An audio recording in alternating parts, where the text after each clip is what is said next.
ñëw mu faj aajaati.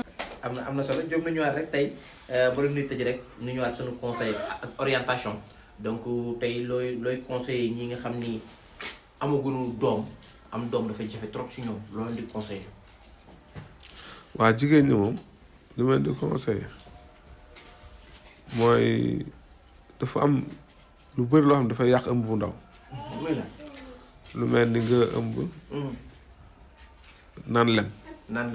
waaw wala soo piir. wala ëmb bu ndaw tam nangul yenn coono yi.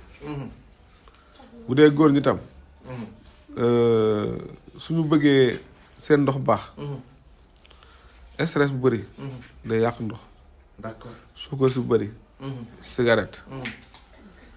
seere bu bëri. te Sénégal yu bëri seere dana yëpp. waaw yooyu yëpp day yàq ndoxu góor. suñu alimentation moo mel noonu. waaw loolu sëñ ëmb bu ndaw sëy bu bëri du yàq ëmb bu ndaw. déedéet sëy bu bëri moom xaw ma ko mu yàq ëmb bu ndaw. d'accord Diop ñoo ngi lay jaajëfal di ñaan yàlla sunu borom may la gudd fan ak wér ndax lii moom njëriñ kese la Diop. moo di borom dalailul xayraati yitteem lu dul ku ñëw mu faj aajaati.